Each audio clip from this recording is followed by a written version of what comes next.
Γεια σου Κωνσταντίνο. Γεια σου Βασίλη, τι κάνεις? Είμαι πάρα πολύ καλά, εσύ? Και εγώ, πολύ χαρούμενος που είμαι εδώ. Και εμείς. Χαιρόμαστε πολύ που σε έχουμε εδώ. Βασικά χαίρομαι πολύ που σε έχω εδώ. Και θα ξεκινήσω κατευθείαν πριν συστηθούμε και πριν μπούμε έτσι στην κανονική ροή με ένα ερώτημα λίγο να προβληματίσω και εσένα, θέλω να πιστεύω, αλλά ίσως και τον κόσμο μας ακούει. Αν συμπυκνώναμε τις δύο δυνάμεις όλων των αποφάσεων που έχουμε πάρει στη ζωή μας, μία έτσι απλοϊκή προφανώς συνθήκη θα μπορούσε να είναι ότι προέρχονται είτε από αγάπη ως στάση ζωής, δημιουργία, εξέλιξη, ανάπτυξη, είτε από το φόβο, που είναι επίσης ένα σημαντικό και πολύ δομικό στοιχείο στη ζωή μας. Οπότε, αν αναρωτηθείς όλη τη ζωή, περισσότερο, πού γέρνει λίγο η δική σου, πώς να το πω, δύναμη στις αποφάσεις περισσότερο, στην αγάπη ή στο φόβο, μπορείς να τη διακρίνεις? Κοίτα, θα πω αγάπη, επειδή νιώθω και privilege, ειδικά με όσοι συμβαίνουν στον κόσμο, ότι δεν έχω βρεθεί πολλές φορές στη θέση να πρέπει να πάρω αποφάσεις λόγω φόβου. Το οποίο δεν το θεωρώ δεδομένο. Και ξέρω ότι για πάρα πολύ μεγάλο κομμάτι του πληθυσμού και ειδικά μου ό,τι συμβαίνει, θα θέλανε να είναι στη δυνατότητα να μπορώ να αγάπη. Τι εννοείς δεν έχεις πάρει αποφάσεις λόγω φόβου? Θεωρώ ότι αν σκεφτείς αυτό τι γίνεται πλέον με τους. Δεν ξέρω πότε βγει το επεισόδιο, με τους πολέμους που μπορεί να υπάρχουν. Δυστυχώς όπου και να βγει κάτι υπάρχει. Κάτι θα υπάρχει. Με τις κρίσεις, άρα νιώθω ότι είμαι σε μια πολύ ευνοϊκή θέση το να μπορώ να έχω πάρει αποφάσεις βάσει αγάπης. Το οποίο δεν το θεωρώ δεδομένο και δεν το θεωρώ ότι ισχύει για τον καθένα. Ωραία, θα το κάνω λίγο escalate το ερώτημα, γιατί εύκολα μου τα λες. Και εννοείται απευθύνεται και σε όσους μας ακούνε. Ο φόβος έχει ένα πολύ μεγάλο, θα λέγαμε, έχει πολλές μορφές και πάρα πολλές φορές δεν τον αντιλαμβανόμαστε. Είτε γιατί τον έχουμε συνηθίσει, είτε γιατί τον έχουμε κανονικοποιήσει, είτε γιατί έχει πάρει μια άλλη μορφή. Σε αυτή τη συνθήκη πιστεύεις ότι θα μπορούσε να έχεις κάποιες αποφάσεις που είναι από φόβο και δεν είναι συνειδητές? Σίγουρα, νομίζω κανείς δεν θέλει να αποτυγχάνει, οπότε πάρα πολλές φορές που θα προσπαθήσεις λίγο παραπάνω ή αν έχεις δεσμευτεί για κάτι από έναν αγώνα, μια παρουσίαση, ένα project, σίγουρα υπάρχει το κομμάτι του φόβου μέσα, του να μην τα καταφέρεις, που μπορεί να είναι απογοητεύσεις τους ανθρώπους σου, τους συνεργάτες σου, τον ίδιο στον εαυτό, αλλά εν τέλει έχεις βρεθεί σε αυτήν την κατάσταση και πάλι θα ψηφίσει υπέρ της αγάπης. Δεν θα επιμείνω, δεν θα διαφωνήσω μαζί σου. Οπότε, αυτό που θέλουμε να συζητήσουμε μαζί είναι λίγο να επεξεργαστούμε αυτές τις διαστάσεις και αυτός είναι και ο βασικός σκοπός του podcast, vidcast, που θέλουμε να έτσι μοιραστούμε με τον κόσμο. Γιατί ξέρεις, υπάρχουν πάρα πολλά πλέον, πάρα πολλή πληροφορία, οπότε γιατί άλλο ένα? Μπορεί να αναρωτηθεί κάποιος και πολύ καλώς αναρωτηθεί. Αυτό που και προσωπικά και με τους ανθρώπους που συνεργάζομαι καθημερινά έχουμε καταλήξει ότι αυτές οι δύο δυνάμεις πραγματικά παίζουν πάρα πολύ ρόλο στη ζωή μας. Άρα το podcast το κάνεις από αγάπη ή από φόβο? 100% αγάπη. Αυτό είναι πολύ εύκολο να το απαντήσω. Και νομίζω αυτό είναι γιατί αν είναι από φόβο, είναι από αγάπη ακόμα και αν τελικά είναι ο φόβος, ο λόγος είναι επειδή ενδιαφέρεσαι για κάτι. Επειδή νοιάζεσαι, επιλέγεις να φοβηθείς, να αγχωθείς, να το επιλέξεις. Αν δεν το αγαπούσες, άμα δεν νοιαζόσουν, δεν θα έδινες και σημασία και θα ήσουν OK με ό,τι είναι να συμβεί. Ναι, θα συμφωνήσω. Ναι, προφανώς με εκφράζει αυτό που περιγράφεις ειδικά για αυτό το τόπο και σε ευχαριστώ που ρωτάς κιόλας. Δεν το είχα σκεφτεί συνειδητά, γιατί συνήθως δεν λειτουργούμε συνειδητά στις περισσότερες αποφάσεις οι άνθρωποι. Αλλά είναι ένα άλλο στοιχείο πολύ σημαντικό του φόβου, είναι ο έλεγχος και το συγκεκριμένο podcast νομίζω το έχει ζήσει κιόλας όσον αφορά την προετοιμασία του. Η περισσότερη προετοιμασία έχει να κάνει με το πραγματικά γιατί να το κάνουμε παρά με το πώς να το κάνουμε, που εννοείται ότι απαιτείται και υπάρχουν άνθρωποι που έχουν εργαστεί αρκετά για να είμαστε εμείς εδώ τώρα. Να σε συστήσω με λίγο στον κόσμο, για να δούμε ποιος είσαι και να συστηθώ κι εγώ. Εγώ είμαι ο Βασίλης ο Βασιλιάδης, δεν συστήθηκα. Και θα σε συστήσω όπως σε περιγράφω στους γνωστούς μου, γιατί γνωριζόμαστε. Δεν έχω ιδέα τι δουλειά κάνεις. Πραγματικά. Ή μπορεί να έχω μια ιδέα, αλλά δεν μπορώ να απαντήσω τι δουλειά κάνεις. Αλλά κάθε φορά όταν μιλάω για τον Κωνσταντίνο, εκτός ότι οι πρώτοι λένε πώς, περίεργο όνομα, γιατί δεν είναι πολύ συνηθισμένο, τους περιγράφω ότι είναι ένα πάρα πολύ λαμπερό παιδί. Που συναντηθήκαν κάποτε οι δρόμοι μας στο αγαπημένο Regeneration, με την κοινή μας αγάπη. Και από τότε πραγματικά είμαι πολύ χαρούμενος έτσι, που υπάρχεις στη ζωή μου σαν συνεργάτης, φίλος και κατά καιρούς συζητάμε και βρισκόμαστε όπως καλή ώρα αυτή τη στιγμή. Αλλά να σου δώσω το λόγο λίγο να μας πεις και εσύ με το δικό σου τρόπο λίγο ποιος είσαι. Ειδικά σε αυτή τη φάση της ζωής σου. Είναι φανταστικό γιατί πάρα πολλές φορές έχω πει ότι δεν νιώθω ότι έχω δουλέψει μια μέρα στη ζωή μου και μας πάει πίσω στην αγάπη γιατί είμαι πολύ τυχερός να κάνω από πάρα πολύ μικρή ηλικία αυτό που αγαπάω. Από 7 χρονών που μπήκα στους 7 έφυγα, από 9 χρονών που τελικά ξεκίνησα επίσημα στους προσκόπους.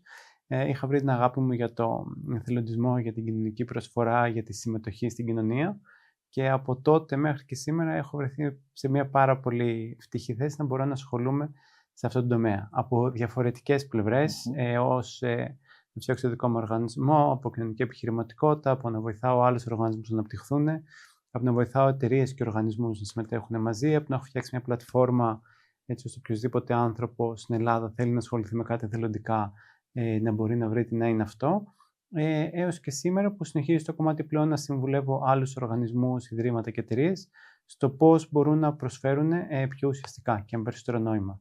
Οπότε, όντως, δεν ξέρεις τι δουλειά κάνεις επειδή δεν νιώθω ότι κάνω μια δουλειά, κάνω κάτι που αγαπάω και με χαρακτηρίζει. Είμαι πολύ τυχερός ότι κάποιοι με αμείβουν για να το κάνω αυτό, να γνωρίζουν ότι φέρνω μια αξία, αλλά συνεχίζω να ασχολούμαι με αυτά που αγαπάω. Πολύ ωραία. Και επίσης, τα τελευταία χρόνια ζεις στην Αμερική. Είναι αλήθεια αυτό. Τα τελευταία 8 χρόνια πλέον είμαι στη ΣΥΠΑ, Ατλάντα, 3 χρόνια Νέα Υόρκη, πλέον Φιλαδέλφια που μου αρέσει πάρα πολύ, αλλά και τα μεγάλα είναι ότι γυρνάμε Ελλάδα. Τέλεια. Από αγάπη, φαντάζομαι. Από αγάπη. Πάμε να ανοίξουμε λίγο το θέμα μας, γιατί έκανες μια αναφορά στην κοινωνία και προφανώς νομίζω είναι σημαντικό να ξεκινήσουμε από αυτό. Ζούμε σε μια εποχή που έχουμε πάρα πολλή πληροφορία, δεν χρειάζεται καν να την αναζητήσουμε, θα έλεγα έρχεται συνεχώς μπροστά μας, στις οθόνες μας, και τα νέα που κυκλοφορούν. Τι να πάρουμε τα τελευταία χρόνια, να το πιάσουμε από τον COVID, να πάμε πριν από τον COVID, να πάμε στην οικονομική κρίση, να το φέρουμε τώρα που έχουμε τον πόλεμο στην Ουκρανία τα τελευταία χρόνια που μάθαμε να ζούμε με αυτό. Τώρα τις τελευταίες μέρες είμαστε στο Μάρτιο του 2026 ότι γίνεται στη Μέση Ανατολή. Δεν νομίζω ότι προάγουν τόσο ή προωθούν ή ευνοούν τη διαδικασία ή τη διάσταση της αγάπης, ξαναλέω σαν στάση. Να δούμε τα θέματα, τα πράγματα δηλαδή και τις προκλήσεις που έχουμε όλοι στη ζωή μας, σαν ένα ταξίδι δημιουργίας, κατά κανόνα πάντα, δεν είναι άσπρο-μαύρο, ανάπτυξης, να δούμε τις ευκαιρίες που υπάρχει και να εστιάσουμε περισσότερο εκεί, το οποίο ξεκινάει από τις σχέσεις που έχουμε με τους ανθρώπους μας στο σπίτι μας προφανώς, μέχρι το πώς είναι να στρεφόμαστε σαν πολίτες, σαν συνάδελφοι, σε όλες τις διαφορετικές σχέσεις που έχουμε. Οπότε δεν θα σε ρωτήσω, γιατί νομίζω είναι πάρα πολύ προφανής η απάντηση, τι κυριαρχεί. Ενώ είμαι full αγάπη, εδώ θα πω φόβο, αλλά όχι για το λόγο που νομίζεις. Φόβο γιατί είπες για την κανονικότητα. Ότι πλέον έχουμε συνηθίσει να συμβαίνει αυτό. Το είπες για την Ουκρανία και φαντάζομαι συνεχίζει ως και σήμερα. Νομίζω αυτό με φοβίζει πιο πολύ. Σίγουρα με φοβίζει ότι πράγματα που θεωρούσαμε δεδομένα πλέον δεν είναι δεδομένα και είχαμε μάθει να ζούμε, ειδικά τις τελευταίες δεκαετίες, μια συνθήκη ειρήνης και πλέον είναι όλο και πιο κοντά μας ο πόλεμος, όντας στην Ελλάδα, από ευρωπαϊκές χώρες, από τους γειτονές μας. Αλλά νομίζω με φοβίζει ακόμα πιο πολύ ότι ανοίγουμε τις ειδήσεις, τα βλέπουμε όλα αυτά και το θεωρούμε πλέον φυσιολογικό. Κανονικό. Ότι αυτό νομίζω με φοβίζει. Η κανονικότητα που δεν έχουμε δώσει πλέον σε ό,τι συμβαίνει. Ναι, αλλά δεν θα πρέπει να το θεωρούμε normal. Ενώ θα έπρεπε να μας ενοχλεί περισσότερο και όχι απλά να κάνουμε με τα scroll στην επόμενη είδηση. Οπότε, γιατί πιστεύεις ότι ο περισσότερος κόσμος απλά κάνει scroll στην επόμενη είδηση? Θεωρώ ότι δεν θα πρέπει να νιώθουμε ok. Θεωρώ ότι ο κόσμος κάνει scroll είτε επειδή έχει κουραστεί, είτε επειδή νιώθει αρκετά μικρός και ότι δεν μπορεί να αλλάξει κάτι, που και αυτό είναι κρίμα, επειδή θεωρώ αρκετά στη δύναμη των ανθρώπων. Δεν ξέρω αν μπορούμε να σταματήσουμε έναν πόλεμο μόνοι μας, ειδικά όταν υπάρχουν πολύ μεγαλύτερες δυνάμεις. Αλλά θεωρώ ότι μπορούμε να δούμε το εμείς από την πλευρά μας. Και είναι κάτι που με έχει καθοδηγήσει αρκετά στη ζωή μου το να εστιάζω σε αυτά που μπορώ να επηρεάσω και να κάνω το καλύτερο δυνατό για αυτά. Και σε αυτά που δεν μπορούμε να επηρεάσουμε, το να προετοιμαζόμαστε όσο να τον καλύτερα, να φτιάξουμε αυτά που εμείς μπορούμε να επηρεάσουμε και μετά ευλήψουμε για το καλύτερο. Πολύ, πολύ σημαντική διάσταση το να μπορούμε να εστιάσουμε την ενέργειά μας και τη ζωή μας σε αυτά που στον κύκλο επιρροής που έχουμε και παρά να ασχολούμαστε όλη μέρα με το τι δεν μπορούμε να επηρεάσουμε, που εκεί προφανώς κυριαρχεί ο φόβος. Γιατί το να βλέπουμε ή να ακούμε ειδήσεις και εικόνες που είναι μακριά από μας, ναι, μέχρι σήμερα τουλάχιστον, όπου πραγματικά δεν μπορείς ρεαλιστικά να κάνεις κάτι, εκτός να πεις τη γνώμη σου, να διαμαρτυρηθείς, να θυμώσεις, ότι όπως και να αντιδράσει ο καθένας. όντως θα θρέψει πολύ περισσότερο το φόβο. Και ναι, κάποια στιγμή θα γίνει κανονικό. Εγώ λέω πέρα και από το να λέμε τη γνώμη μας, να ακούμε και λίγο περισσότερο. Και το βλέπω επειδή ζω και στην Αμερική που υπάρχει αρκετά διχασμός πλέον και θεωρώ και στην Ελλάδα είναι αντίστοιχα. Και εκεί θα βάλω την πρώτη διαφωνία, ότι όχι μόνο να λέμε τη γνώμη μας, αλλά να περνάμε όσο και πιο πολύ χρόνο να ακούμε. Επειδή δυστυχώς, ειδικά που λες για την πληροφορία, που ακόμη νιώθουμε ότι υπάρχει πάρα πολλή πληροφορία, αλλά επειδή και ο αλγόριθμος μας ξέρει πάρα πολύ καλά, μας εμφανίζει και αυτά που συνήθως συμφωνούμε. Από τους ανθρώπους που κάνουμε follow, από τις ειδήσεις που στεκόμαστε παραπάνω. Οπότε νομίζω, γνώμη ότι θα έπρεπε να ασχολούμαστε και να ακούμε και να βλέπουμε αυτά τα οποία διαφωνούμε, γιατί πλέον η ίδια είδηση δεν υπάρχει δυστυχώς πλέον πολύ ξεκάθαρη δημοσιογραφία και υπάρχουν οπτικές. Και το ίδιο πράγμα σε δύο διαφορετικά κανάλια, sites, σελίδες, θα δεις μια τελείως διαφορετική οπτική. Ναι, και έτσι με έκανες να σκεφτώ ότι εμένα η καθημερινότητά μου και με τους συνεργάτες μας μπαίνουμε σε εταιρείες καθημερινά. Και πάρα πολλές εταιρείες ευημερούν. Πολλά χρόνια και καλώς ευημερούν, κάνουν καλή δουλειά, έχουν καλά αποτελέσματα και ούτω καθεξής. Παρ' όλα αυτά, αν κοιτάξεις λίγο, όχι με μια πρώτη ματιά, αλλά μια δεύτερη ματιά, κυριαρχεί ο φόβος στις περισσότερες. Θα πω, δεν είναι προφανώς να γενικεύσουμε στερεοτυπικά και να πούμε ότι είναι σε όλες. Και εκεί αυτό που βλέπω και παρατηρώ μεγάλο αριθμό περιπτώσεων, βλέπω ότι οι άνθρωποι όντως ακούν περισσότερο αυτοί που δεν τους κυριεύει ο φόβος, δηλαδή είναι πιο διαθέσιμοι σε κάτι διαφορετικό, άγνωστο, από μία απλή γνώμη μέχρι μία διαφορετική κατεύθυνση, μέχρι μία διαφορετική συνθήκη, και κάνουν και κάτι άλλο όμως που είναι σημαντικό, που στο θέτω και λίγο σαν ερώτημα. Ρωτάνε πάρα πολύ, είναι πάρα πολύ περίεργοι. Αυτό είναι τέλειο. Δηλαδή, και νομίζω αυτό είναι και ένας, πώς να πω, ένας, μου έχει έρθει τώρα η λέξη αναπτήρας, ένα trigger για την αγάπη, για να μπει σε αυτή τη διάσταση της αγάπης, το να είσαι περίεργος και να μην απλά έχεις τις παγιωμένες όποιες θέσεις μπορεί να έχουμε, που κουβαλάμε από το παρελθόν ή από τα βιώματά μας, ή αυτό που διάβασα ή που άκουσα ή που μου είπε ο διπλανός μου, ας πούμε. Νομίζω και αυτό ίσως είναι ένα Καλά, μακάρι να είμαστε σε αυτό το σημείο. Μακάρι να είμαστε σε αυτό το σημείο και να αναρωτιόμαστε για τα βιώματά μας. Αυτή κατά ψέματα. Όλοι μεγαλώσαμε με έναν συγκεκριμένο τρόπο που μέχρι ένα σημείο το θεωρούμε σωστό, μέχρι να αρχίσουμε να γνωρίζουμε κάτι διαφορετικό. Ξέρω ότι μιλούσαμε πριν για τα ταξίδια και το πόσα πράγματα όταν πραγματικά ταξιδεύεις και γνωρίζεις διαφορετικούς πολιτισμούς. Αλλά ακόμη και θυμάμαι για παράδειγμα ότι θεωρούμε δεδομένο. Όταν πρώτο συγκατοίκησαμε την Ελλάδα, έπρεπε να φτιάξουμε κέικ, την κλασική συνταγή με το. Που είχαν τα φαρινά από πίσω. Η δικιά μου οικογένεια το έκανε με λάδι. Η δικιά της οικογένεια το έκανε με βούτυρο. Και οι δύο θεωρούσαμε ότι ο τρόπος που εμείς το κάναμε ήταν ο σωστός. 12 χρόνια μετά χαίρομαι που δεν χωρίσαμε εκείνο το βράδυ. Με βούτυρο το φτιάξαμε και να μπορείς να αναγνωρίσεις ότι ναι, δεν υπάρχει μια απάντηση και να μπορείς να κάνεις. Το βούτυρο ήταν από την οικογένεια της Ελλάδας. Λοιπόν, θέλω τώρα να πάμε την κουβέντα σε ένα πολύ μεγάλο κεφάλαιο της ζωής σου. Νομίζω είσαι ένας άνθρωπος που ασχολείσαι συνεχώς, δεν ξέρω αν χρησιμοποιείς τον όρο, εγώ όσους έχω ζήσει και σε παρακολουθώ, με την έννοια της κοινότητας. Πιστεύεις πάρα πολύ στη σύνδεση των ανθρώπων. Είτε είναι για κάποιο κοινό σκοπό, είτε είναι εθελοντισμός που είναι προσφορά χωρίς αντάλλαγμα, είτε πώς βλέπεις τα πράγματα. Ας μιλήσουμε για τη χώρα μας λίγο, να εξελίσσονται στο κομμάτι της σύνδεσης των ανθρώπων. Και μετά να δούμε λίγο και πόσο τι στοιχεία έχει η δική σου ματιά, αν βλέπεις ότι κατά κύριο λόγο οδηγείται από αγάπη ή από τον φόβο. Μεγάλωσα μέσα από κοινότητες, μέσα από διαφορετικούς οργανισμούς που με μάθαν ότι δεν είσαι μόνος, νοιάζεις για τους άλλους, υπάρχουν διαφορετικές οπτικές. Έχω δει τα πλεονεκτήματά της. Δηλαδή, ακόμα και όταν ξεκινήσαμε την Glovo, τότε μετά έθελα επέλεξα πολύ συνειδητά, παρόλο που ήταν μια συγκεκριμένη ιδέα, να την κάνουμε μια ομάδα ανθρώπων, να την φέρουμε σε πράξη. Γιατί θεωρώ τελικά η σύνδεση και το καθένας να βάλει δικά του διαφορετικά χαρακτηριστικά. Αυτή η φράση που λένε ότι να πας κάπου γρήγορα πήγαινε μόνος, να πας κάπου μακριά πήγαινε με παρέα, όχι δικιά μου φράση, το οποίο το βλέπω τελικά και στη ζωή μας την ίδια. Οπότε θεωρώ ότι μια κοινότητα είναι εκεί πέρα, μπορεί να σε κρατήσει, μπορεί να σε μάθει πράγματα, όχι μόνο, αλλά μάθει πράγματα για τον εαυτό σου και τελικά να καταφέρεις πράγματα και να μην σταματήσεις τη δύσκολη στιγμή. Δώσε μου 2-3 στοιχεία που έχει μια κοινότητα, που λειτουργεί με υγεία, να το πούμε. Πρώτα απ' όλα είναι safe space, ότι νιώθεις ότι μπορείς να είσαι όλος αυτός εκεί πέρα. Και γι' αυτό κιόλας δυστυχώς πολλοί άνθρωποι βρίσκονται σε κοινότητες που είναι η γειτονιά που μεγαλώσαν, το σχολείο, η ομάδα που δεν νιώθουν πλήρως εαυτός τους.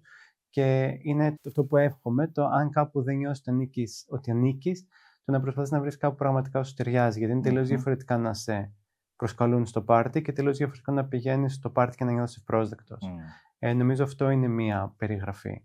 Όπου μπορείς να διαφωνήσεις ελεύθερα, με σεβασμό, μπορεί να ακούς διαφορετικές οπτικές που μπορείς να είσαι ο εαυτός σου, αυθεντικός εαυτός σου και να μην έχεις πίσω σκέψεις πώς θα φανώ, τι θα γίνει αυτό, τι θα γίνει το άλλο. Μπορείς να υπάρξεις. Μπορείς να υπάρξεις όπως είσαι και προφανώς εξελίσσεις, προφανώς αλλάζεις που μπορεί να σε αγαπήσουν και παρά τα λάθη σου.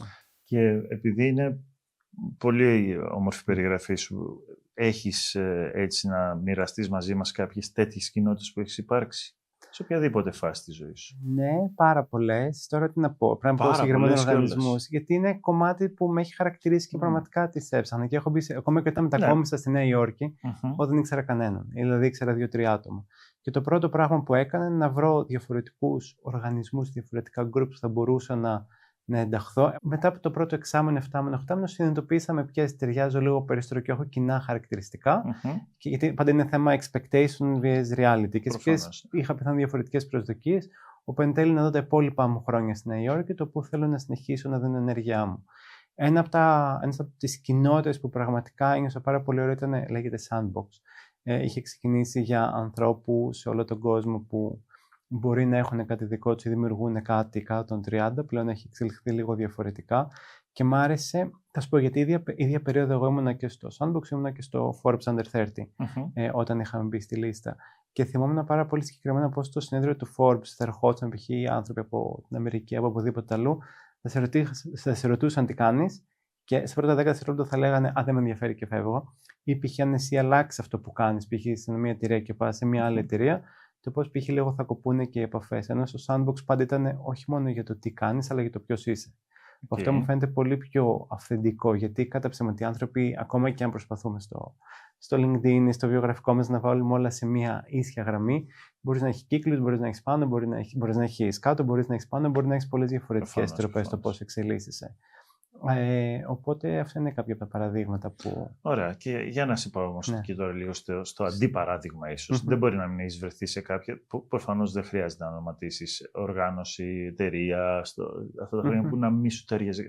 Ή να τη θεωρήσεις τοξική. Ας το πούμε έτσι μια λέξη που χρησιμοποιούμε σε μη υγιή περιβάλλοντα. Σίγουρα. Εκεί. Πώς εσύ λειτουργήσες βασικά, πώς ήταν η αντανάκλαση? Θα σου πω, λειτουργήσα με φόβο το να γίνει κάτι στραβό και βλέποντας το εκ των υστέρων, μια φράση που πάλι θα χρησιμοποιήσω στα αγγλικά, με συγχωρείς, είναι το highest point of contribution.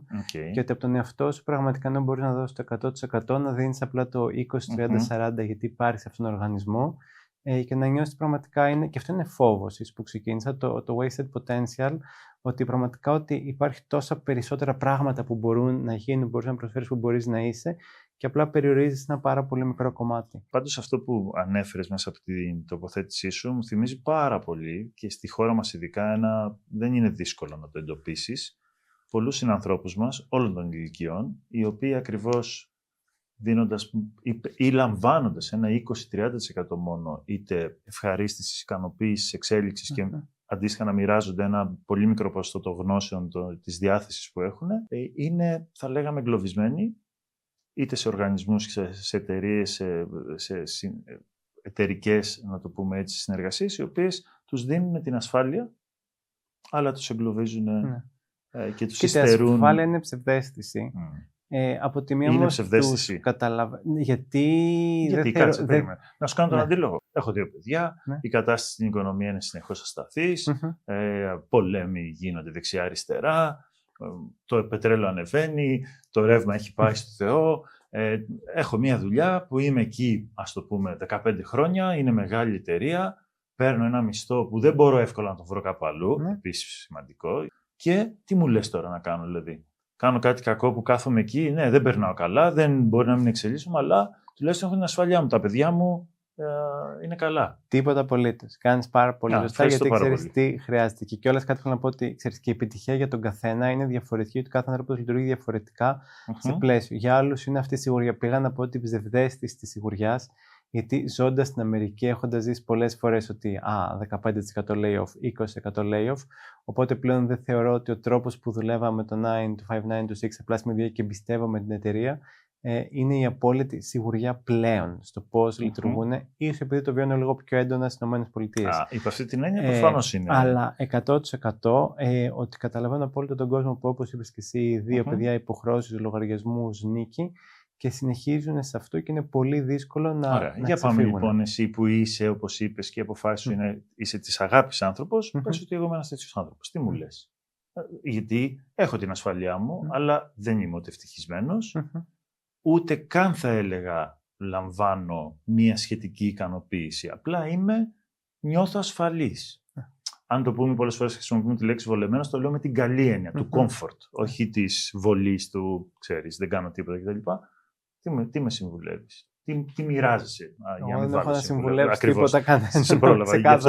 Τι μου μοιράζεσαι, δηλαδή? Εσύ το για ποιο λόγο το κάνεις? Δηλαδή, αυτό είναι το ερώτημα. Αν εσύ. Γιατί, ναι, καταλαβαίνω αυτό. Ασφάλεια για την οικογένεια σου. Γιατί για τον καθένα άνθρωπο υπάρχουν διαφορετικά πράγματα που είναι σημαντικά. Για άλλον είναι το να έχει την ασφάλειά του 9-5-9-6 και να μπορεί να μην έχει αρμοδιότητες και ευθύνες και να μπορεί να το περάσει με την οικογένειά του, ξέροντας πως παρέχεται βασικά και είναι ικανοποιημένος με αυτό. Υπάρχουν άλλους ανθρώπους που η επιτυχία είναι το να φτιάξουν κάτι δικό τους και μπορεί να έχουν την αβεβαιότητα από τα διαφορετικά projects που μπορεί να έρθουν χρήματα και μπορεί να βρεθούν σε πολύ δύσκολο σημείο, αλλά τους αρέσει η ελευθερία τους. Για άλλους ανθρώπους επιλέγουν μια δουλειά η οποία δεν θα τους απασχολεί. Δεν απαντά νεράς. Δίκαια. Απαντάς, φόβος. Όχι, αστείευομαι. Κοίταξε, και εγώ σε ρωτάω, βρήκα την ευκαιρία τώρα. Γιατί δεν είναι ότι έχω να σου πω αν αλλάξουμε ρόλους και θέσεις σε κάτι με πολύ μεγάλη σαφήνεια, γιατί είναι είναι μια συνθήκη, όπως λες, που ανάλογος που στη βιώνει προφανώς ο καθένας. Και εδώ λίγο να διευκρινίσω ότι ό,τι και να λέμε, σε καμία περίπτωση δεν είναι κριτική προς μια ομάδα ανθρώπων ή εμείς είμαστε καλύτεροι ή πιο έξυπνοι ή οτιδήποτε. Έτσι, να το τονίσω, γιατί είναι σημαντικό τουλάχιστον για τη δική μου θέση.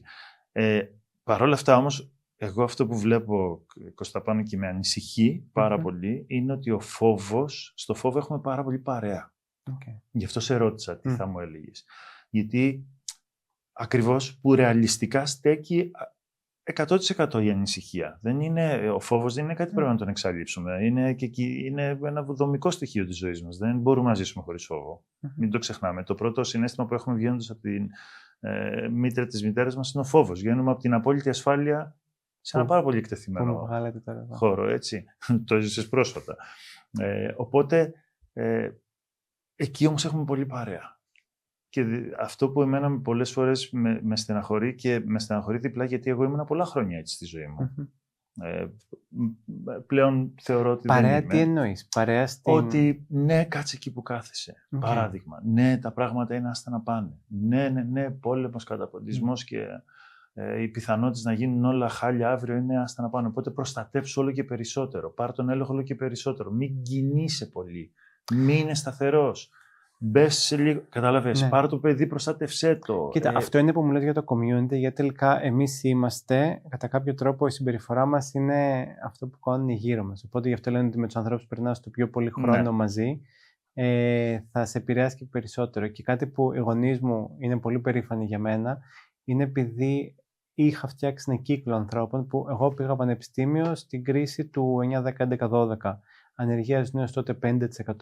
Εγώ από τότε πάντα μ' άρεσε 2 φορές το χρόνο να φανάζω στους φίλους μου σπίτι να κάνω ένα νερό τραπέζι. Και από ένα σημείο και μετά αυτό το χαιρόσαν πιο πολύ οι γονείς μου παρά εγώ, και πλέον και οι φίλοι μου αρχόντουσαν κυρίως για τους γονείς μου και όχι για μένα. Το έχω αποδεχτεί. Είμαι χαρούμενος με αυτό. It's fine, ακόμα και τώρα. Και ακόμα και τότε που ήμασταν, να σου πω, και εγώ δημόσιο σχολείο πήγα, στην Αγία Παρασκευή μετά στο Ουγδί έμενα. Δεν είχα κάποιον να μου ανοίξει σπορτ, ενώ όλα αυτά που ζήσαμε ήμασταν παιδιά όλοι δημοσίων σχολείων, μεσαία τάξη, χωρίς να έχουμε κάποια στήριξη, κάποια χρηματοδότηση από πίσω. Παρ' όλα αυτά, σε αυτό το τραπέζι, όλοι, ακόμα και την κρίση, είχαν 1, 2 και 3 προτάσεις για δουλειά ή κάτι να κάνουν. Οπότε νομίζω είναι λίγο και δικιά σου ευθύνη το κατά πόσο, αν θες να μείνεις στους ανθρώπους οι οποίοι θα μπορούν να εισαγωγικά το μιζέρια και αρνητικότητα και έτσι είναι τα πράγματα. Ξεκίνησε κάνοντας ένα πολύ ωραίο κομπλιμέντο, δεν ξέρεις τι δουλειά κάνω, αλλά ξέρεις ότι είμαι λαμπερός, ότι να έχεις τέτοιους ανθρώπους γύρω σου για να σε παρακινήσουν και εσύ να βγεις από αυτή τη θέση. Ακόμα και αν είσαι πιθανόν σε μια δουλειά 9-6, 9-7 που την κάνεις για το μισθό, ακριβώς για βιοποριστικούς λόγους, πως η πλειοψηφία των ανθρώπων είναι κακά τα ψέματα, ενώ είναι σε αυτό το σημείο, τις υπόλοιπες ώρες ή το τι επιλέγεις ενώ είσαι εκεί πέρα να κάνεις, να φτιάξεις πράγματα που σε εκφράζουν. Η μαμά μου το μεταπτυχιακό της το έκανε μετά τα 50 της, σε κάτι που πραγματικά της άρεσε. Βλέπουμε ανθρώπους και ακούμε για ιστορίες και ίσως αυτό είναι λιγάκι το κομμάτι του πηγή. Μπας σκεφτόμαστε εταιρείες ή αυτά που διαβάζουμε στις ειδήσεις στα νέα, ότι ήταν άνθρωποι όπως εγώ και εσύ και απλά κάποια στιγμή αποφασίσαν να κάνουν κάτι και να το αλλάξουν. Ναι, και εδώ εγώ θέλω λίγο να κάνω επίσης ένα σχόλιο σε αυτό που είπες, που συμφωνώ νομίζω στα πάντα στην τοποθέτησή σου, ότι μεγάλωσες σε μία μεσαία τάξη, όπως λες και εγώ. Παρόλα αυτά, στο θέμα αγάπη-φόβος, εγώ θα σου πω ότι δεν κοιτάζει τάξη. Ναι, σίγουρα. Έχω γνωρίσει ανθρώπους που έχουν ίσως πάρα πολύ μεγάλη περιουσία, πολύ μεγάλη κληρονομιά και δεν είναι καθόλου ήρεμοι και γαλήνοι στη ζωή τους. Τους κυριεύει ο φόβος και πολλές φορές, και αυτό είναι σημαντικό, γιατί τους κάνουμε λίγο εύκολα, τους βγάζουμε από το κάδρο αυτούς τους ανθρώπους σε πολλά πράγματα, γιατί θεωρούμε ότι έχουν τα πάντα. Οπότε νομίζω η αγάπη και ο φόβος δεν διακρίνεται σε ταξική, φιλή, σε οτιδήποτε διαφορετικό μπορεί να έχει ο καθένας μας. Παρ' όλα αυτά όμως, για να γυρίσω από εκεί που ξεκίνησε το τελευταίο σχόλιο, ναι, τα ρεαλιστικά, όπως τα λέγω, παίζουν πάρα πολύ λόγο και θα συμφωνήσω πολύ με αυτό που λες, με τις παρέες που κάνεις, όπως και το τι περιεχόμενο καταναλώνουμε. Έχει σημασία αν καταναλώνω όλη μέρα, είμαι όλη μέρα στις ειδήσεις, πώς θα νιώθω δεν μπορώ να νιώσω. Και δεν φαντάζεσαι πόσο πολύ μας επηρεάζουν αυτά μικρά. Πάρα πολύ. Το ξέρεις ότι τα πιστεύω πάρα πολύ. Το τι ειδήσεις διαβάζεις, τι βιβλία, με ποιους θα συζητήσεις, τελικά είμαστε αυτοί που διαμορφώνουν τελικά το ποιοι Εγώ πάντως έχω αρχίσει και το λέω έτσι μεταξύ σοβαρού και αστείου. Αν γινόμουν, ξέρεις, μια σου λένε σε μία μέρα ο πρωθυπουργός τι κάνεις, εγώ θα έκοβα τις ειδήσεις με νόμο. Δεν αστείευομαι. Γιατί δεν είναι ειδήσεις καταρχάς, δεν είναι ενημέρωση. Ή μάλλον είναι εν μέρη, για να μην γίνουμε ισοπεδωτικός. Αλλά αυτό το φαινόμενο που είναι ο μέσος πολίτης καθυλωμένος σε μία οθόνη και δέχεται παθητικά πληροφορία, που όλοι το ξέρουμε ότι στη συντριπτική πλειοψηφία καλλιεργεί το φόβο, νομίζω είναι μια πάρα πολύ κακή κανονικότητα. Θέλω να πιστεύω ότι η νέα γενιά ήδη το αλλάζει αυτό. Και αναγκάζουν έτσι να αλλάξουν και τα μέσα ενημέρωσης. Αμήν, πραγματικά. Λοιπόν, πάμε σε ένα άλλο θέμα που θέλω να σε ρωτήσω. Επειδή είσαι ένας άνθρωπος της αγάπης, πραγματικά και εγώ σε γνωρίζω και με αυτά που μας λες. Θέλεις να αλλάξεις πράγματα στον κόσμο? Έχεις κάποιο σκοπό, έτσι, κάποιο νόημα? Δεν θέλω να πεις τι. Γενικά, αν θέλεις, αν έχεις αυτή τη ματιά στο να αλλάξουν τα πράγματα στον κόσμο προς το καλύτερο προφανώς. Από μικρή ηλικία θα πω ότι πάντα μ' άρεσε ότι αν κάτι δεν σ' αρέσει, ότι να γκρινιάζει γι' αυτό δεν τι μπορείς να κάνεις. Ενώ τότε, από το 2012 που φτιάξαμε την Έθελον και μετά, έως και σήμερα το έχω δει στην πράξη να λειτουργεί. Βάζω δύο έτσι μεγάλες κατηγορίες. Υπάρχουν παθογένειες στα συστήματα, είτε είναι κοινωνία, είτε εταιρείες, είτε οικογένειες, είτε Ελλάδα, είτε Αμερική, οτιδήποτε, σωστά, τα οποία είναι, να το πούμε έτσι, κακώς κείμενα που πρέπει ή θα θέλαμε να φτιάξουν. Υπάρχουν και πράγματα που δεν υπάρχουν και θέλουν να δημιουργήσουμε. Νομίζω το δεύτερο είναι σχετικά εύκολο, γιατί είναι δημιουργία. Είναι κάτι που δεν υπάρχει και αναλαμβάνω δράση να το δημιουργήσω εγώ που δεν υπήρχε πριν. Αν τα καταφέρω, είναι άλλη ιστορία. Σε κάτι που ο περισσότερος κόσμος είναι εστιασμένος, είτε συνειδητά είτε ασυνείδητα, και που βεβαίως εκεί υπάρχει πάρα πολύς φόβος, που είναι οι παθογένειες. Και ο φόβος, έτσι λίγο να διευκρινίσω ξανά, επειδή τον αναφέρω, δεν θέλουμε να τον κατηγορήσουμε τον φόβο. Η ουσία είναι η ισορροπία του φόβου μέσα στη ζωή μας και σε σχέση με την αγάπη. Δηλαδή, για να το κάνω λίγο, να δώσω μια διάσταση και στον κόσμο που μας ακούει, έτσι λίγο απλοϊκά κατ' εμέ, 51% είναι το μυστικό στο σύνολο της ζωής. Για μένα τουλάχιστον, αυτό που έχω δει και από όση μελέτη έχω κάνει. Όταν το 51% καθοδηγείται από τη δύναμη της αγάπης, τα πράγματα είναι σε μια πολύ ωραία ισορροπία. Τόσο παραπάνω, τόσο το καλύτερο προφανώς. Οπότε σε αυτή τη διάσταση πάντα μιλάμε. Μπορούμε να φτιάξουμε τα κακοσχήμενα ειρηνικά, όμορφα, χωρίς σύγκρουση. Ναι, και θα ξεκινήσω με το κομμάτι που ήταν το πρώτο πράγμα που είπαμε στην αρχή, το να θες να πεις τη γνώμη σου, γιατί ότι κάτι δεν λειτουργεί για σένα ως σύστημα, μπορεί να είναι λίγο ότι ξέρεις, να λειτουργεί το διπλανό. Πολλές φορές λέμε κάποια πράγματα και θεωρούμε ότι υπάρχει ένα bias που έχουμε, θεωρούμε ότι η γνώμη μας εκπροσωπεί την κοινή γνώμη. Ναι. Και μετά γίνονται οποιαδήποτε αποτελέσματα εκλογών ή οτιδήποτε άλλο και συνειδητοποιείς ότι πραγματικά είσαι σε μια άλλη πλευρά και μα πού είναι όλοι αυτοί. Και επειδή δεν ξέρω αν συνεργαζόμασταν τότε, Ένα από τα πράγματα που νιώθω πιο πολύ περήφανος είναι ότι εμείς όταν ξεκινήσαμε την Glovo /Ethel, υποστηρίζαμε άτομα με αναπηρία. Στην προπόνησή τους και με διάφορους άλλους τρόπους. Το πιο πολύ που τους γνώρισα, συνειδητοποίησα ότι χρησιμοποίησα ότι αυτοί οι άνθρωποι μια χαρά είναι, ικανότατοι είναι. Ναι, μπορεί να έχουν κάποια αναπηρία, αλλά έχουν 1.000 πράγματα που μπορούν να κάνουν και μπορεί ίσως να χρειάζονται κάποια βοήθεια στην καθημερινότητα, αλλά ταυτόχρονα έχουν τόσα πολλά να προσφέρουν. Οπότε για μας αυτό εξελίχθηκε στο να δούμε τελικά ότι ο εθελοντισμός δεν ήταν προσβάσιμος και πώς μπορούμε να κάνουμε εθελοντισμό προσβάσιμο έτσι ώστε αυτοί οι άνθρωποι να συμμετέχουν και να έχουν ένα ρόλο και να έρχονται μαζί μας σε ό,τι δραστηριότητες κάνουμε. Και μετά από 2 χρόνια που τους είδα στη δράση και είδα πως είναι φανταστική βασικά, όπως και όλοι οι υπόλοιποι. Κανονικοί άνθρωποι με τα καλά τους και τα κακά τους. Και στο κομμάτι του εθελοντισμού είδαμε ότι για ποιο λόγο αυτοί οι άνθρωποι δεν έχουν διαιτητή, η ανεργία για τον κόσμο με αναπηρία είναι στο 90%. Οπότε τότε ξεκινήσαμε μια ημέρα καριέρας για άτομα με αναπηρία, που όμως πριν το φέρουμε σαν δράση, και θα πω γιατί δεν πάω στο κομμάτι, γιατί πάλι λέω τώρα προς το κομμάτι της δημιουργίας και θέλω να ξαναπάω πάλι προς το κομμάτι της παθογένειας, ήταν να περάσω ένα πάρα πολύ μεγάλο διάστημα να καταλάβω για ποιο λόγο είναι έτσι όπως είναι αυτή τη στιγμή οι συνθήκες της κοινωνίας. Άρα για το οποιοδήποτε σύστημα και παθογένεια, το πρώτο πράγμα είναι να καταλάβεις για ποιο λόγο λειτουργεί έτσι. Γιατί μπορεί εσένα να μην σε εκφράσει. Το βλέπουμε κόσμο που πιθανόν να θέλει να κατέβει στην πολιτική ή στα κοινά ή να θέλει να φτιάξει πράγματα και τελικά η λύση που να φτιάχνει να μην μπορεί να, ή αυτό που θέλει να αλλάξει τελικά να μην γίνεται. Οπότε το πρώτο κομμάτι θα είναι να καταλάβουμε για ποιο λόγο λειτουργούν έτσι τα πράγματα. Και όσο πιο πολύ καταλάβεις το σύστημα, να μιλήσεις με ανθρώπους που έχουν διαφορετικές οπτικές, που το έχουν φτιάξει. Πολύ που θέλω να, συγγνώμη σε διακόπτω, να το διευκρινίσουμε. Λες να το καταλάβει. Ακριβώς. Να το κατανοήσει. Πάρα πολλές φορές και κριτικάρουμε. Όχι να το κρίνει. Ναι, πάρα πολλές φορές κριτικάρουμε και το έχω λιγάκι που με πειρά. Ενώ θα γυρίσουμε Ελλάδα, όπως είπα, και ανυπομονώ γι' αυτό. Ένα από τα πράγματα που με κουράζει όποτε έρχομαι Ελλάδα, ότι δεν δίνουμε ποτέ the chance of doubt. Ότι ξέρεις, την αμφιβολία και να καταλάβω λίγο παραπάνω πράγματα γι' αυτά. Και είμαστε πολύ γρήγοροι στο να κριτικάρουμε, πολύ γρήγοροι στο να ακυρώσουμε, πολύ γρήγοροι στο να τσακωθούμε, που μου είπες ότι αν μπορεί να το κάνεις ειρηνικά ή όχι.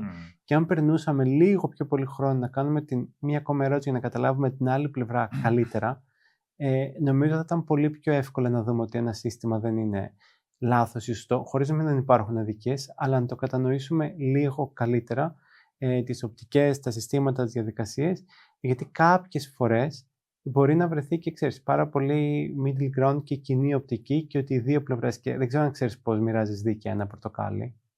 Αν τώρα μας φέρνουν ένα πορτοκάλι και μας λέγανε ωραία, εσύ δύο μοιραστείτε το δίκαια. Πώς θα το ακόβας το πορτοκάλι? Χωρίς σκέψη θα το καθαρίσαμε, ας πούμε, στη μέση. Ωραία, αλλά δεν ξέρεις ο άνθρωπος για ποιο λόγο θέλει το πορτοκάλι. Μπορεί κάποιος να το θέλει μόνο το ξύσμα για να φτιάξει ένα κέικ και άλλος να θέλει το χυμό. Οπότε να πάρουμε ένα μισό πορτοκάλι και εγώ να πάρω το μισό ξύσμα και εσύ να πάρεις το μισό χυμό, θα μπορούσαν πραγματικά εσύ να έχεις όλο το ξύσμα και εγώ να έχω όλο το χυμό και να είμαστε και οι δύο 100% χαρούμενοι. Αυτό χάνουμε. Χάνουμε να ρωτάμε το για ποιο λόγο θες το πορτοκάλι για να δούμε πώς μπορούμε να διαμορφωθεί το σύστημα. Επίσης, εδώ θα προσθέσω, δεν ξέρω, θα συμπληρώσω ότι πολλές φορές ακριβώς επειδή κρίνουμε το σύστημα, που ξανά δεν λέμε να μην κρίνουμε τα κακοσχήμενα, εννοείται πρέπει να έχουμε άποψη και σαν πολίτες, αν μιλάμε για το κράτος, σαν εργαζόμενοι στις εταιρείες μας κτλ. Αλλά το θέμα είναι τι καθορίζει τη στάση μας. Αν τη στάση μου την καθορίζει η κριτική, τότε είμαι ξεκάθαρα στην πλευρά του φόβου. Ο φόβος φέρνει θυμό, φέρνει αβεβαιότητα. Και όταν οι άνθρωποι νιώθουμε αβέβαιοι, θα προσπαθήσουμε να προστατευτούμε. Είναι πολύ φυσιολογικό και σοφό σαν μηχανισμός. Οπότε πρέπει να δούμε τι μας πυροδοτεί. Αν μπούμε στην ίδια ακριβώς συνθήκη, όπως περιέγραψες, να κατανοήσω το σύστημα, να το παρατηρήσω, να δω γιατί έχει αυτή την παθογένεια, τότε έχω μπει σε μια εντελώς διαφορετική συνθήκη που είναι αυτή της περιέργειας, η οποία θα με οδηγήσει πιθανά και σε κάποια δράση. Το άλλο δεν έχω τίποτα να κάνω. Εκτός να περιμένω κάποιος να το φτιάξει ή να παλέψουμε το κακό. Να βγούμε, να κάνουμε, ας πούμε, να συγκρουστούμε. Ξανά, για να μην παρεξηγηθούμε όμως, γιατί για μένα έχει μεγάλη αξία το να είμαστε συμπεριληπτικοί σωστά, η σύγκρουση κοινωνικά μας έχει δώσει πάρα πολλά αγαθά από αυτά που απολαμβάνουμε σήμερα. 100%. Έτσι, 100%. Απλά η ερώτηση ήταν πολύ συγκεκριμένη. Έγινες μπαμπάς. Πόσο είναι η μικρή? 2,5. Μηνών. Δεν φοβάσαι? Κοίτα, είναι που θα εστιάσει. Εγώ εστιάζω στο πόσα πράγματα μπορεί να καταφέρει αυτό το παιδί. και ήδη το χαίρομαι και γιορτάζω τα μικρά milestones 2,5 που μηνών, τι έχει καταφέρνει. καταφέρει δηλαδή? Σήμερα το πρωί Ναι. άρχισα να κάνω το πρώτο του reach για να πιάσει παιχνίδι μακριά. Που για μένα είναι. Ή καμιά φορά π.χ. που μπορεί να ξέρει σε tummy time το πώς πρέπει να κρατάει το κεφάλι του χωρίς να φεύγει δεξιά και αριστερά. Οπότε, αν σου έλεγα, θα Ναι. σου κάνω πάλι αυτήν την ερώτηση. Προφανώς η αίσθησή σου δεν μπορεί συνειδητά να το μετρήσεις. Πριν έρθει η μικρή, είχες, ας πούμε, χ ποσοστό φόβου, χ ποσοστό αγάπη στη ζωή σου. Τώρα που ήρθε η μικρή, τι έχει ενισχυθεί μία μονάδα, αν λέγαμε? Ακόμα πιο πολύ αγάπη, Βασίλη. Δεν είναι η απάντηση που ήθελες, αλλά αυτή είναι η Όχι, γιατί να μην ήθελα. Και το συζητώ γιατί καμιά φορά ξέρω ότι η Ελεάνα θα πει ότι δεν θέλω να του συμβεί τίποτα στη ζωή, θέλω να στα φτιάξω όλα έτσι. Και εγώ είμαι τελείως άλλης οπτικής ότι πράγματα θα συμβούν στη ζωή του παιδιού. Οπότε εμείς από την πλευρά μας ότι μπορούμε να το διαμορφώσουμε έτσι ώστε να μπορεί να αντιμετωπίσει. Όντας πάντα στήριξη για αυτό, αλλά δεν είναι να ζήσει μια ζωή χωρίς προβλήματα. Ενώ δεν ξέρω σε ποιον άνθρωπο θα άρεσε. Μπορεί να μας αρέσει τη θεωρία. Μια ζωή χωρίς προβλήματα, τι τέλεια που θα ήταν. Αλλά κατά ψέματα, επειδή έχω βρεθεί πολλές φορές σε συνθήκη να λύνω προβλήματα, έχει μια πάρα πολύ μεγάλο κομμάτι ικανοποίηση και ολοκλήρωση ότι ξέρει, τα κατάφερα.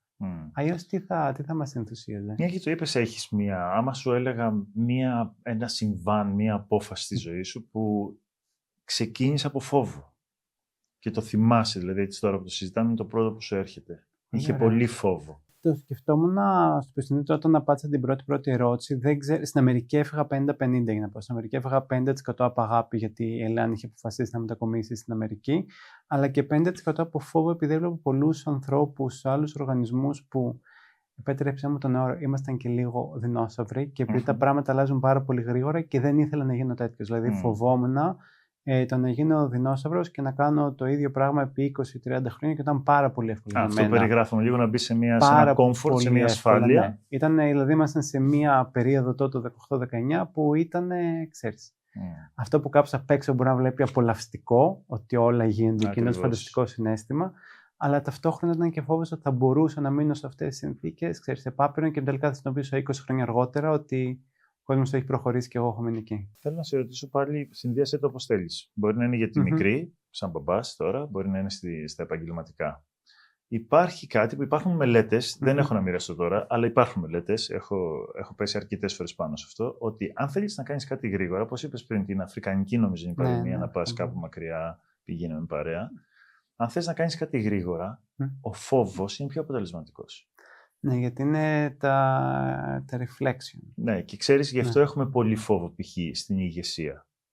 Ακόμα και αν δεν το καταλαβαίνουμε. Δεν είναι συνειδητά. Δηλαδή, οι περισσότεροι managers ή ηγέτες που εγώ συναναστρέφομαι είναι μια χαρά άνθρωποι. Όμως, ο φόβος είναι είναι ένας άσος πάντα στο μανίκι για να κάνουν τη δουλειά τους. Για να κινητοποιήσουν τον κόσμο, για να φέρουν το αποτέλεσμα, για να πούνε αυτό που θέλουν να πούνε και το καθεξής. Και δεν το λέω, ξαναλέω, δεν είναι επισκοπό, δεν είναι οι άνθρωποι ότι τους αρέσει να φοβίζουν τον κόσμο. Και αντίστροφα όμως, δεν έχει να κάνει. Ένα παράδειγμα είναι. Το ίδιο γίνεται στους γονείς παιδιά, η σχέση γονιός-παιδί. Ειδικά όσο μεγαλώνει το παιδί. Ο ένας καλλιεργεί το φόβο του άλλου. Λέει το παιδί, θα φύγω. Δεν σου μιλάω. Δεν χρειάζεται να το πει, δεν το κάνει, ας πούμε. Οπότε αρχίζεις και πώς νιώθεις. Φοβάσαι, παράδειγμα, έτσι. Οπότε σε αυτό, αν θέλεις κάτι γρήγορα, όχι βιαστικά, δεν το λέω γρήγορα, ξέρεις, στο πόδι, και δεν πάει εύκολα με τον μη συγκρουσιακό τρόπο, με την αγάπη. Δεν φλερτάρεις με την ιδέα του να γίνεις λίγο, ρε παιδί μου, λίγο, δεν σου λέω εγώ να γίνεις τρομοκράτης, να βάλεις λίγο το φόβο μπροστά. Και όταν, για παράδειγμα, έχεις έναν συνάδελφο, έναν εργαζόμενο, αν εσύ βρίσκεσαι σε ευθύνη, ο οποίος αργεί. Εκεί πέρα σε κάποιους ανθρώπους θα λειτουργήσει το «κοίτα, όλοι οι άλλοι έρχονται στην ώρα τους, εσύ γιατί δεν έρχεσαι», ή να καταλάβει, ξέρεις, πιο πολλά πράγματα για αυτόν και για το ποιο λόγο αργεί. Άρα και πάλι θα πω ότι από τη δικιά σου πλευρά, και ειδικά που μιλάς πριν για managers και ηγέτες που ασχολείσαι, η νούμερο ευθύνη είναι να ξέρουν τους ανθρώπους το πώς λειτουργούν. Να προσπαθείς να τους φοβήσεις όλους. Ναι, σε κάποιους ανθρώπους λειτουργεί ο φόβος και θα πιάσει, αλλά υπάρχουν και άνθρωποι που θα σου γυρίσει boomerang. Ξέρεις όμως τι κάνει ο φόβος, Σου δημιουργεί την ψευδαίσθηση ότι σε ξέρω. Όπως είπες και εσύ, ψευδαίσθηση. Καλύτερα είναι να έχουμε συνειδητές αποφάσεις και να μην το κάνουμε αυτό για άλλους. Εκεί είναι που μπερδευόμαστε πάρα πολύ. Ότι με το φόβο υπάρχει η ψευδαίσθηση ότι σε ξέρω εγώ. Έχεις καθυστερήσει 3 φορές. Ξέρω εγώ τώρα. Και είναι λάθος, γιατί επειδή αυτός ο άνθρωπος μπορεί να φροντίζει έναν άνθρωπό του, που πιθανόν να μην έχει μεταφορά, ή το παιδί του. Ενώ... Σίγουρα. Οπότε, έτσι για να συνοψίσουμε και να κλείσουμε σιγά-σιγά. Αγάπη ή φόβος, δύο ξανά πολύ σημαντικές δυνάμεις στη ζωή μας, εξίσου σημαντικές. Δεν είναι θέμα να κατηγορήσουμε, παύλα κατακρίνουμε τη μία απέναντι στην άλλη, γιατί δυστυχώς έτσι τη βιώνουμε.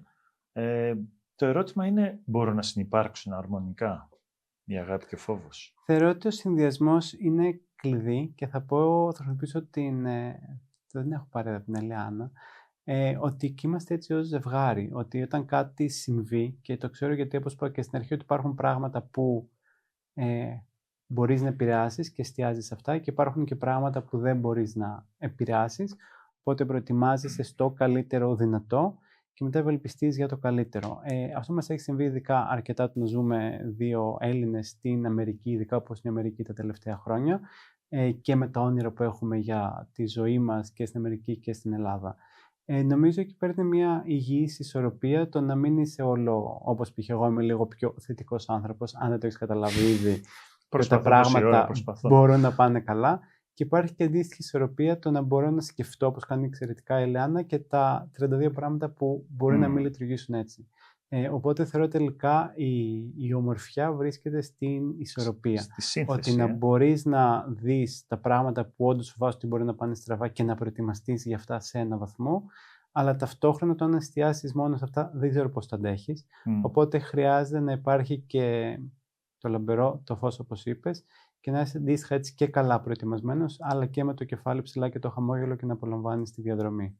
Και τελικά όταν τα πράγματα εξελιχθούν είτε έτσι είτε αλλιώς, να μπορείς να ανταπεξέλθεις. Γιατί δεν είναι σπριντ, είναι μαραθώνιος και το βιώνουμε συνέχεια. Και το θετικό που είπες, που είναι επίσης μια λέξη που έχει μεγάλη βαρύτητα στη ζωή μας και χρησιμοποιείται ποικιλοτρόπως, να πατάει στη γη.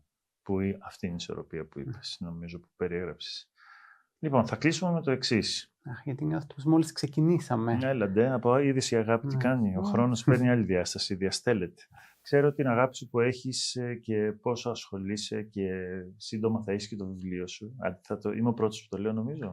Οπότε με το καλό, όταν βγει, δεν το έχω διαβάσει, αλλά διαβάστε το.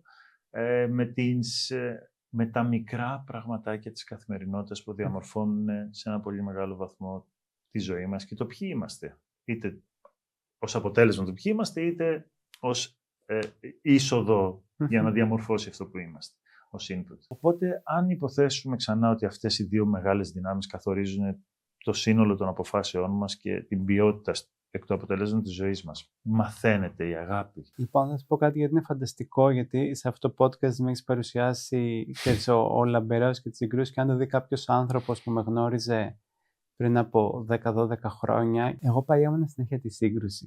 Και είναι κάτι το οποίο νιώθω πάρα πολύ περήφανος, πως πραγματικά έχω χάσει ανθρώπους στην πορεία λόγω συμπεριφοράς. Είμαι πολύ τυχερός, γιατί ο άνθρωπος καλή ώρα, ο κουμπάρος μου Άρης, έχει σταθεί δίπλα μου, παρόλο που εγώ μπορεί να μην ήμουν πάντα ο πιο φιλικός άνθρωπος, ειδικά με ομάδες και συνεργάτες, και το ξέρω ότι έχοντας υπάρξει στην άλλη πλευρά, και ότι εδώ πλέον και μία 8ετία, 9ετία, 10ετία, δεν ξέρω, δεν βάζω νούμερα, ο κόσμος δεν μπορεί να το πιστέψει ότι εγώ ήμουν άνθρωπος στη σύγκρουση. Θα πω ότι ναι, μαθαίνετε, γιατί το έχω ζήσει, δεν είναι εύκολο, πονάει, χρειάζεται ανθρώπου, χρειάζεται να λάβεις πάρα πολύ αγάπη, αλλά άπαξ και λάβεις αυτή την αγάπη, το θεωρώ πως ναι, 100%. Μια μικρή συνήθεια, θα σου πω αμέσως, είναι ακριβώς το που μόλις περιέγραψες. Το αν βλέπεις κάποιον άνθρωπο ο οποίος έχει απλά να ξεσπάσει, να σου φωνάξει, να συμπεριφερθεί πάρα πολύ άσχημα, το οποίο δυστυχώς μου έχει συμβεί και αρκετές πάρα πολλές φορές, και θυμάμαι για τον οργανισμό που έλεγες προηγουμένως ότι μπορείς να νιώθεις πιο περιορισμένος, είναι ότι πραγματικά να μην το πάρεις προσωπικά, και αυτή είναι ίσως η μία πάρα πολύ καλή συνήθεια, και ότι αυτός ο άνθρωπος δυστυχώς εκείνη τη στιγμή λειτουργεί έτσι, και πραγματικά εσύ είσαι ούτε το 10% του λόγου που πραγματικά αντιδρά έτσι. Που μπορεί να κορνάρει στο δρόμο, που μπορεί να μιλήσει άσχημα, που μπορεί να θέλει να τσακωθεί. Και εσύ εκεί πέρα είναι η μικρή συνήθεια, το να μην το πάρεις προσωπικά, να αποδεχθείς ότι υπάρχει λίγο το όλο υπόλοιπο παγόβουνο που εσύ δεν έχεις εικόνα, να χαμογελάσεις, προφανώς εκεί πέρα όταν το αντιμετωπίσεις, και να συνεχίσεις. Δίνοντάς του ένα χαμόγελο. Πολύ σημαντική μικροσυνήθεια, πάρα πολύ σημαντική. Οπότε μην τα παίρνεις προσωπικά. Μην τα παίρνεις προσωπικά. Ναι. Και με αυτό θα μου επιτρέψεις πάλι να δώσω έτσι πάντα στο θέμα μας από αυτή τη συνήθεια που ανέφερες, το μην τα παίρνεις προσωπικά. Οι άνθρωποι που δεν τα παίρνουν προσωπικά, αυτοί που φοβούνται, που όταν λέμε ξανά κυριεύεται κατά κύριο λόγο η ζωή τους από το φόβο, τους ανθρώπους που δεν το παίρνουν προσωπικά τους θεωρούν αδιάφορους ή ανέστητους. Αυτοί που είναι στη διαδικασία της αγάπης βλέπουν τους ελεύθερους ανθρώπους εκεί. Γιατί ένας άνθρωπος ο οποίος δεν τα παίρνει προσωπικά τα πράγματα και έχει αυτή την αυτοπαρατήρηση και την συγκέντρωση, είναι ελεύθερος στην ουσία. Και αυτή η συζήτηση και όλο το θέμα της αγάπης και του φόβου έχει να κάνει με το πόσο ελεύθεροι μπορεί να είμαστε υπαρξιακά. Οπότε, Κώστα Πάνο, σε ευχαριστώ πάρα πολύ. Ήσουν καταπληκτικός για άλλη μια φορά. Όλα τα καλά, με το καλό να πας πας πίσω στη Φιλαδέλφια, αλλά με το πολύ πολύ καλύτερο να μας ξαναέρθεις μόνοι μας στην Ελλάδα.